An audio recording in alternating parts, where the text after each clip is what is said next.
ẹ wo social media débi pé ẹnìkan kan wò sùsù yóò ní wá sí lòun náà kò ní mú àyà kan wá gbogbo ohun tí Ọlọ́run fẹ́ tà nábì ọ̀fẹ́ ní ọmọ sí ṣé báwa nábì Ọlọ́run ti ṣe ṣé báwọn òjíṣẹ́ Ọlọ́run ti ṣe ni ṣé bí wọ́n ti ṣe wá sí lánàá ni láàyè jáde mi ló fa ìdá ẹ̀ nírí àǹfààní kankan bẹ́ẹ̀ à nírí ìwúlò kankan bí ṣé Ádámù ti pin nùtàríkù dáwà ni.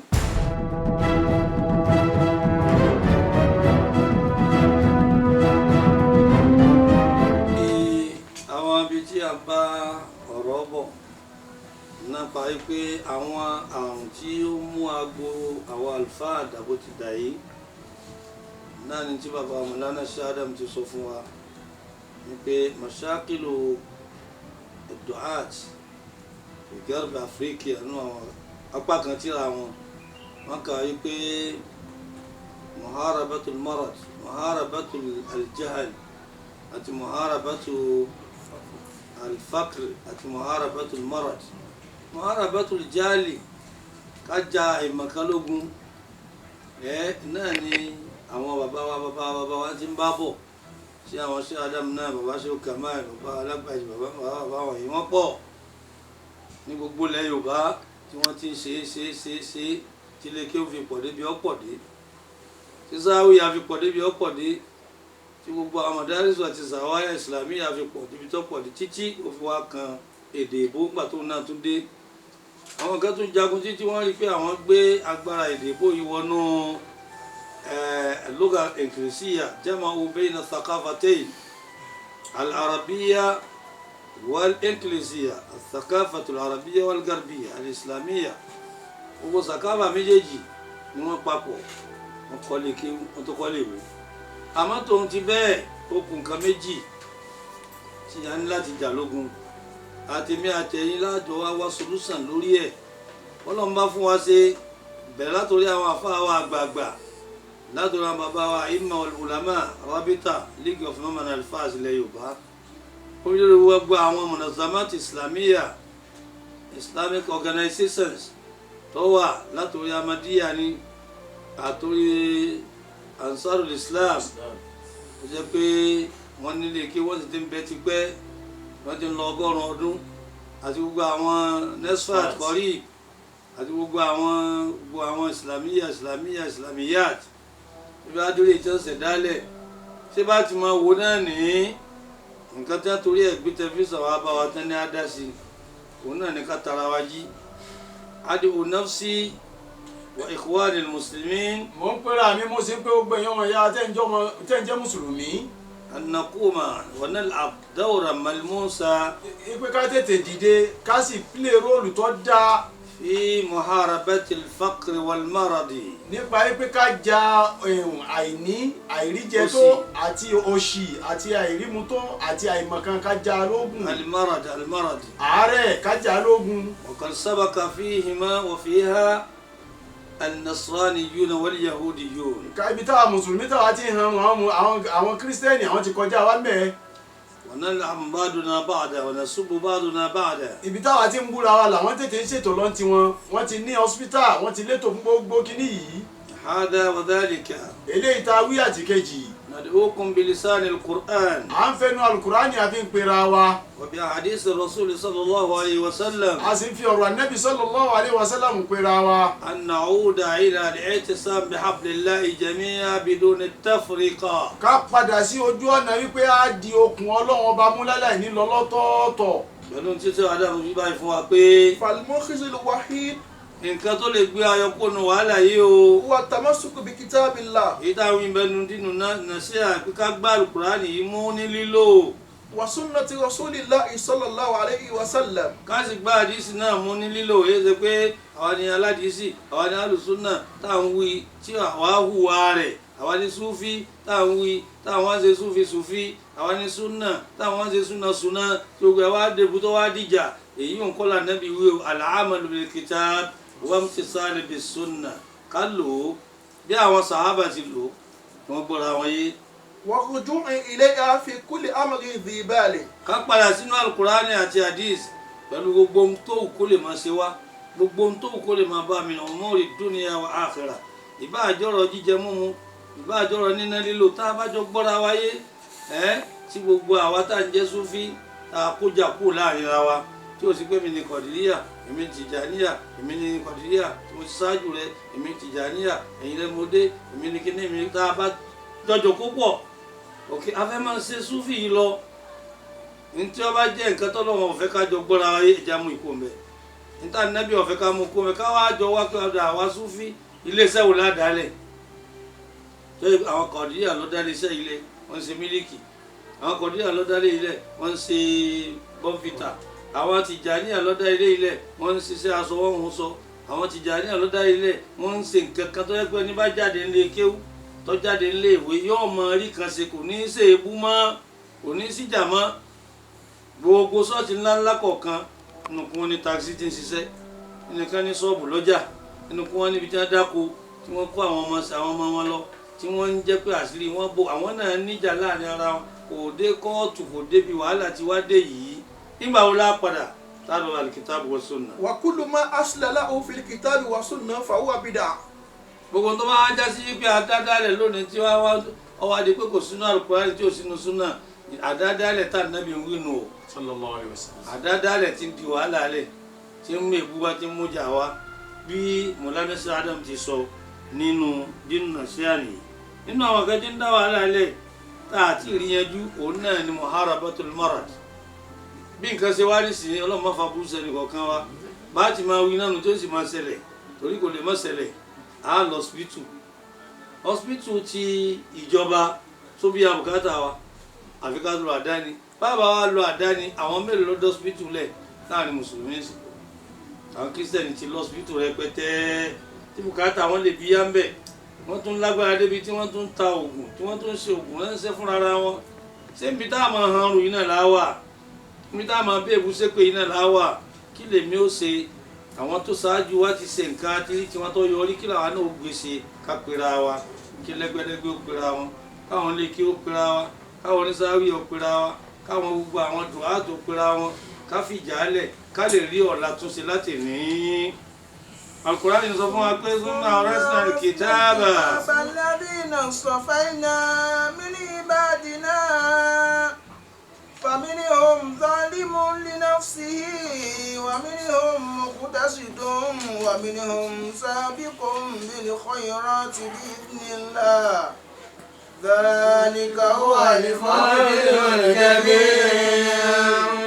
Níbi súra yìí kan náà wọ́n pín àwọn du'at àwọn ulama wọ́n pín sí mẹ́ta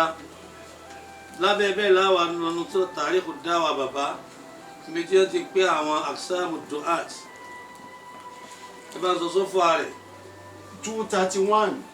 àkọ́kọ́ tọ́lọ́run wí bẹ́ẹ̀ ni pé summa awrasna al-kitaba alladhina astafayna min ibadina ajogun kéwú kíkọ kíkà ajogun mímọ̀ àtàlàyé ẹ̀ ajogun wáàsí fún àwọn tá a fẹ́ jogún ẹ̀ fún àwọn ẹrú wa tí wọ́n ń bẹ́ńbẹ́ tèmi náà ń bẹ́ńbẹ́ táyé ń kọjú sí wa tí ń gbọ́ ti wá pé ẹjẹ́ á gbọ́ lẹ́nu wọn ọlọ́run la jogun tíra fáwọn ní mímọ̀ tí ń bẹ láàrin àwọn ẹrú èmi ọlọ́run àwọn istafayna ìsìfáwọ̀ ọlọ́run níjẹ̀yàn ọmọ kéwú ìsìfáwọ̀ ọlọ́run níjẹ̀yàn ọmọ àdìsí ìsìfáwọ̀ ọlọ́run ẹ̀sà ọlọ́run ìmọ́lẹ̀ ọlọ́run níjẹ̀yàn ọmọ kùránì ní òfin ní máa sì kéṣì wí nígbà lọ́wọ́ á sà wá lẹ́sà táwọn èèyàn sì dájú kọ́ wá pé tó ti gbà pé yín kéwú ẹ̀ mọ́ ọlọ́run wá pín wá sí mẹ́ta bóri kí ni ti ń wí bẹ́ẹ̀ faminhum zalimun li nafsihi alábòsí wa bẹnu àwọn àfáà kan yìí faminhum muqtasidun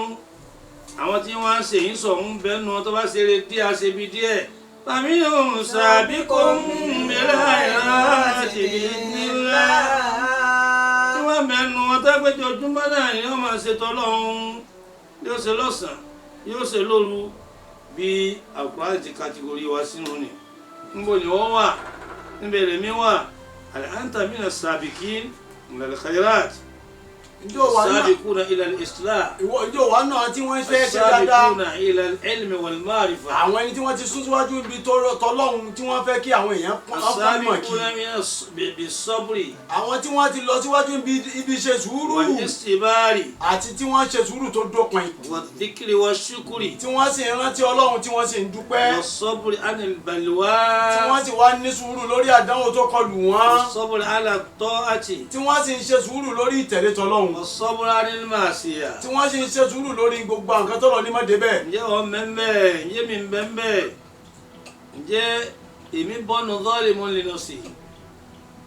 ǹjẹ́ wọn náà bọ́nu zalimun li nafsihi ǹjẹ́ mi bọ́nu ǹjẹ́ mo wà nù muqtasidu ok babalá wà nù muqtasidu sọlọ ti gbà lọ wa ná bóòlù àti wà nù zalimun li nafsihi ǹjẹ́ nǹkan tá à ń fẹ́ fúnra ǹjẹ́ à ń fẹ́ fọmọlàkejì ǹjẹ́ tọ́lọ̀ ń ṣe fọmọlàkejì ǹjẹ́ ó dùn mọ́ wa nú ǹjẹ́ ayọ́nu sí i wọ́n ní Imam Ghazali olóòtú àti Allah ta'ala ni wa rahimahullah fassara hadhihi al-aya ó tú àyà yìí nígbà tí òun tu ti ń ṣàlàyé rẹ̀ fi bayani aqsami al-ulama wa ad-du'at nígbà tí ń ṣàlàyé pé mélòó ni iye àwọn àfa mélòó làwọn tó ń pèpè sókè lọ́tọ́ zalimun li lọ́wọ́ nafsihi ó ní nígbà tí ọlọ́run bá sọ pé àwọn nǹkan bẹ́ẹ̀ tó ń jábọ̀ sí fúnra wọn huwa al-hajjaj òun pè wọ́n ní ẹni tó ṣe pé alájàngbìlà ni yóò máa mú hujja wá yóò máa mú jà wá ni ọmọ pé tó ń ṣe ọ̀dá yóò wá hujja yóò wá jà fún yóò wá jàre fún yóò wá nù hadith yóò wá nù Qur'ani ẹlẹ́ẹ̀kejì muqtasidun ẹlẹ́ẹ̀kejì ni múkútẹ̀ sínú òun lẹni tó ṣeré lónìí tó ṣàbúrú lọ́la huwa al-mahjuj òun ni ẹni tó ṣe pé wọ́n máa fún ní hújà ni òun náà máa wá pé ó dá àgbà Àgbà bẹ́ẹ̀ bẹ́ẹ̀. ó ṣe mistake ni òun ṣe mistake ni ó ṣe mistake ni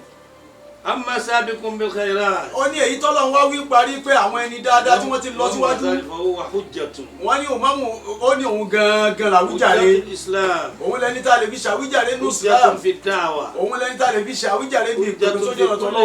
níbi gbogbo nǹkan tó jọ́ nẹ́ẹ̀sìn li'annahu yura'i ahwalahu nítorí pé yóò ṣọ́ ìṣe tiẹ̀ kò fi ṣe tí ó alihi wa usratihi wa jama'atihi lọ́dọ̀ àwọn aráalé rẹ̀ lọ́dọ̀ àwọn ìyàwó rẹ̀ lọ́dọ̀ àwọn ọmọ rẹ̀ fi aqwalihi wa af'alihi wa ahwalihi níbi ọ̀rọ̀ rẹ̀ tí ń sọ níbi ìṣe rẹ̀ tí ń ṣe àti tí ó máa ṣe fáwọn èèyàn. Ọlọ́run ṣàánú wa jẹ́ mi náà tó bẹ́ẹ̀ Ọlọ́run jẹ́ wọ́n tó ń gbọ́ mi náà tó bẹ́ẹ̀ ọ̀sẹ́ni wọn ní mọ̀ pé wòlíì wọ́n pè láfa wọ́n pè wọ́n ròyìn wá títí tí wá ní kìnnìkan lá waliyulá sọfíyulá nàbíyulá waliyulá wà ní jinnulá wà ní òjìnnúnulá kò sí tí ò ní pé kó wá tán ìwọ àmọ́ tí wọ́n náà wọ̀n fúnra rẹ̀ nínú ara rẹ̀ nínú ẹbí rẹ̀ nínú ilé rẹ̀ ọmọ tó wọ̀n fúnra rẹ̀ nínú ẹ̀sìn ọ̀rọ̀ Ọlọ́run sọ̀kalẹ̀ yìí o ẹni Ọlọ́run bá wá ṣe bẹ́ẹ̀ fún ní bẹnu sabiqun bil khairati dhalika bi idhnillah yọ̀dọ̀ Ọlọ́run ni o dhalika huwal fadlul kabir bàbá wa Sheikh Adam nínú tíra àwọn tó sọ yìí pé tá à ń pè ní Tariqu Tariqu Da'wati wa Du'a ní sọfà 231 àti page 232. 231 àti 232 kí ni wọ́n wí bẹ́ẹ̀. Asnafu du'ati ba'da sadril awwal. àwọn iye ọ̀nà tá a lè pín àwọn oníwàásí sí lẹ́yìn àwọn tó ti lọ ṣáájú látàrí àwọn kúláfà kó tó wá dáyé tiwa tá a wà ń bẹ̀ yìí. Du'atun matbu'un. a pín àwọn oníwàásí pé àwọn kan bẹ tọ́lọ́run dá wà mọ́nú ẹ̀jẹ̀ wọn Ọlọ́run fi rọ wọn jáde sáyé ni wọ́n bí wọn máa ní o wọ́n bí ma Ọlọ́run máa fi fẹ́ ànábì fẹ́ alukurani sílẹ̀ mi ọ̀rọ̀ rẹ̀ dáwà ni ìwà rẹ̀ dáwà ni ìrìn rẹ̀ dáwà ni kódà kò kéwú tó bí ní ti hùwà dáadáa tó. Du'atun mutatawwi'un. àwọn àárí àwọn kan tó pé du'atu ni oníwàásí làwọn náà mutatawwi'un náà wọ́n ní ṣe tàtàwà ni ó ní ṣe rẹ̀ lọ́wọ́ ń lọ bí iṣẹ́ ìjọba ń tajà ń ṣiṣẹ́ ọwọ́ tọ́ba wá sí tán yóò wá ní èmi náà fẹ́ ṣe dáwà ó kéwú níwọ̀nba ń wọ́n ń ṣe bí àfáà ajíṣe bí ọmọ kéwú ni kò gbà kan kéwú lọ títí àárí bẹ́ẹ̀ ó fẹ́ jọnú àwọn ọ̀pọ̀lọpọ̀ nínú àwọn tẹ̀blíìgì ó fẹ́ jọnú ọ̀pọ̀lọpọ̀ nínú àwọn kátàrí pé TMC ó fẹ́ jọnú ọ̀pọ̀lọpọ̀ àwọn kátàrí pé wọ́n ṣànífẹ̀ẹ́ dáwà ní kí n sì ń ṣe gẹ́gẹ́ bó ti lágbára mọ́. Du'atun masnu'un. àwọn ẹlẹ́ẹ̀kẹta àwọn du'atun masnu'un náà àwọn lọ́mọ kéwú à ń rọ wọn ní bí à ń rọ ọmọ tí ọmọ kékeré tá à ń gbé lọ́wọ́ pé mọ́rin báyìí mọ́ má ṣe báyìí mọ́ má sọ̀rọ̀ báyìí mọ́ ó lè jẹ́ ọmọ kéwù lárúbáwá ó lè jẹ́ ọmọ kéwù ti àgbélẹ̀jọ ti àwọn bàbá wa àgbàlagbà náà ó sì wá lè jẹ́ sí pé ọmọ kéwù tó fi ìwé kéwù ni àmọ́ wù kó náà máa ṣe wá sí lẹ́ẹ̀mọ́ wá rí pé ìwà rẹ̀ yóò jọ ìrìn rẹ̀ yóò jọ wá sí wọ́n ṣẹ̀ṣẹ̀ ń sà náà rẹ̀ ni à ń rọ bí à ń rọ àgbẹ̀dẹ lọ́wọ́ ni láàfin ọmọ kéwù ti mú gbó láàfin àfà ti mú tí láàfin ló ń súnfí tí ń ṣe yahoo láàfin ló ń súnfí tí ń ṣe gbogbo tí ọlọ́run ọ̀fẹ́ tà nábì ọ̀fẹ́ tóun náà sì gbé dá wà lọ́wọ́ láàfin alùsùn náà tẹ́ pé ẹ̀bẹ̀ fọlọ́bẹ̀ fà nábì rẹ̀ tí ò ní gbà tó náà ó sì ṣe pé tó bá lè dàkọ́dà àwọn du'atu masnu'un gẹ́rù mọ̀tìwọ̀n wọ́n yé ṣe àwọn gẹ́rù mọ̀tìwọ̀n yìí wọ́n yé ṣe ń tọ́lọ̀ ń dá mọ́ ìwà rẹ̀ ọjọ́ wà sí ní ti ń sọ ọ̀tọ̀ ní ti ń ṣe ọ̀tọ̀. du'atun mustani'un. àwọn mọ́sítárì wọn náà gbé fúnra rẹ̀ ní kì í ṣe masnu'un náà lẹ́ni ọlọ́lé kéwù tí wọ́n kọ́ mọ́sítárì wọn náà òun gan ló gbé kọ́ra rẹ̀ lọ́rùn bí ẹ ṣe wà sí ni ẹ wo orí mídíà ẹ wo orí social media ẹ wo orí social media débi pé ẹnìkan kan wò sòsò yóò ní wà sí lòun náà kò ní mú àyà kan wá gbogbo ohun tí ọlọ́run fẹ́ tà nábì ọ̀fẹ́ ní ọmọ sí ṣé báwọn ànábì ọlọ́run ti ṣe ni ṣé báwọn òjíṣẹ́ ọlọ́run ti ṣe ni ṣé bí wọ́n ti ṣe wá sí lánàá ni láàyè jáde mi ló fa ìdá ẹ̀ nírí àǹfààní kankan bẹ́ẹ̀ à nírí ìwúlò kankan bí ṣéwà Ádámù ti pín Mutariku Dáwà ni ẹ wá wo bí Al-Qur'ani ti pín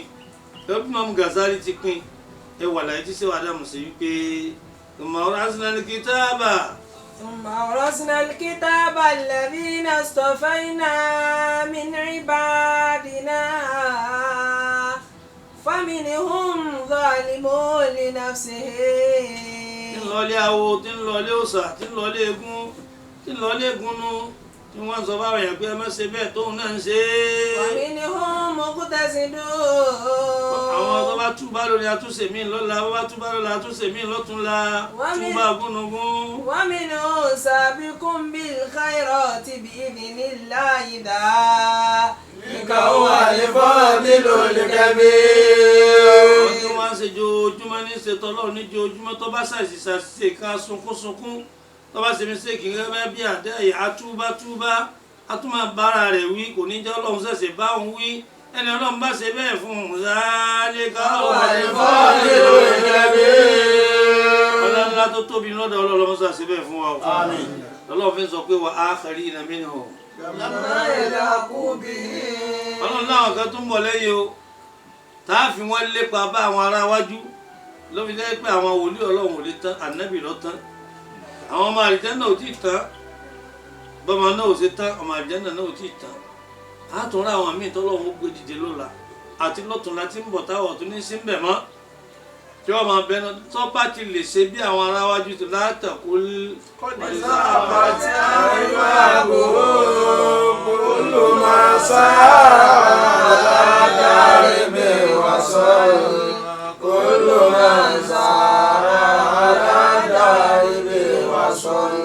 wọ́n fẹ́ tí ẹ fẹ́ jẹ́ pé àwọn àdúrà àtìlẹ́nì àfẹ́ mọ̀ pé àwa lọ́lọ́run ó béèrè lọ́wọ́ ẹ̀ àfẹ́ mọ̀ pé àwa lọ́lọ́run láàrújọ wájú ọlọ́run ìbò láyé ṣe dà lọ́wọ́ yín lásìkò tẹ́yìn bẹ́ẹ̀ yìí bó láyé ṣe rí lọ́wọ́ yín lásìkò tẹ́yìn bẹ́ẹ̀ nànàbí fi ń pariwo bí àdìsí ó tún ká àdìsí kan bẹ́ẹ̀ nànàbí ń sọ fún wa ń bẹ̀ gbá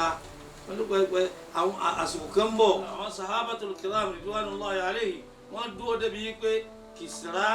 àti Kaisar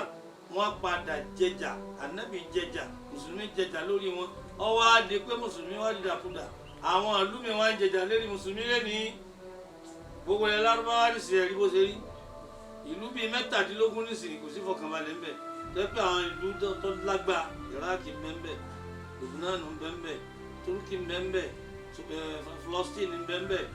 Iran ńbẹ̀ Libya ńbẹ̀ Yemen ńbẹ̀ Sudan ńbẹ̀ Syria ńbẹ̀ gbogbo àwọn ìlú wọ̀nyí àti ìlú míì náà báyìí kékeré ti pé Pakistan ńbẹ̀ Shishan ńbẹ̀ kò sẹ́ni tó kàn rẹ̀ balẹ̀ kò sẹ́ni tó kàn rẹ̀ balẹ̀ àwọn ìlú tọ́lọ̀ tún ní kí wọ́n sàn díẹ̀díẹ̀ ọlọ́mọdé àrí wàhálà ńbẹ̀ Masari ńbẹ̀ Morocco ńbẹ̀ ọlọ́mọ kó fìtínà bá wọn gbogbo àwọn ìlú yòókù náà kò sẹ́yìn tí ò ní fìtínà ń bẹ kí ló sì fà á àìgbọ́ra wáyé ló fà á ẹ jẹ́ á yí padà. وزرعنا العدل في الدنيا قاسماً. sarana adla fi dunya islam ló gbé àdáàlà sí gbogbo ayé risalatul muhammadiyya ni al-adlu ká ṣe dọ́gbadọ́gba lọ́nà fi sọ fún ànábì wípé nínú suratul Baqara wípé agbé islam kalẹ̀ ìtàkùnà ummatan wasata ìtàkùnà ummatan wasata ummatan wasata ká lè jẹ́ ìjọ tó dúró láàrin kò ní fi sọ́tún kò ní fi sósì ummatan wasatiyya òun náà ni gbogbo àwọn àfa ńláńlá àtàná ni wọ́n máa dù wọ́n dù tara wọn wọ́n dù tu ìfẹ́ ara wọn wọ́n dù wọn fẹ́ kọ́lé wọn fẹ́ lọ́lá wọ́n dù hubbu zuhur hubbu al-ananiyya wọ́n dù yìí ni ẹja wa náà padà kọ́ má bàjẹ́ lọ́wọ́ wa kó ní má bàjẹ́ kọ́ la má bàjẹ́ lọ́wọ́ wa ká ṣe sùúrù afọlọ́mbẹ̀ wa o afànàbì bẹ̀ wa o àfòní àtọ̀là bẹ̀ wa o ọ̀rọ̀ tí wọ́n yá sọ nìyí kó wúlò fẹ́mi kó wúlò fún ọtọ̀ ń gbọ́ mi náà. ونشرنا في الوراء الله أكبر ونشرنا في الوراء الله أكبر. Sheikhul Qaradawi Yusuf rahimahullah ó ní pẹ̀lú òdodo ní gbogbo àwọn ummatu al-islamiyyatul ula fil qurunil khaliya ni wọ́n fi gbé gbogbo Allahu Akbar kárí ayé kò síbi tí Allahu Akbar òde tí ó sì débẹ̀ lójú àná Muhammad àmọ́ ìmánì wọn strong wọn torí ohun torí ayé káwa náà try ẹnu wọn tá a bá mọ̀ ní mímọ̀ mélòó lè mímọ̀ nísì ẹnu ń ta akéde là ń tọ̀ yìí ọwọ́ akú ká lò ó káwa náà gbé liwa ul-islam ká gbé ga kọ́mọ̀ tán lérí wa ẹjẹ́ á yá fi ara wa ẹjẹ́ á mójúkò fúnra wa ẹjẹ́ á fara wa mọ́ra torí ọ̀la ó pìtàn àwa náà ń ta bá ṣe kalẹ̀. فاسألوا إن كنتم لا تعلمون. bí ìtàn ọba yẹ wa tá a bá kàtà débẹ̀ ẹjẹ́ á lọ rèé béèrè wípé báwo ni ìsìlámù rí lánàá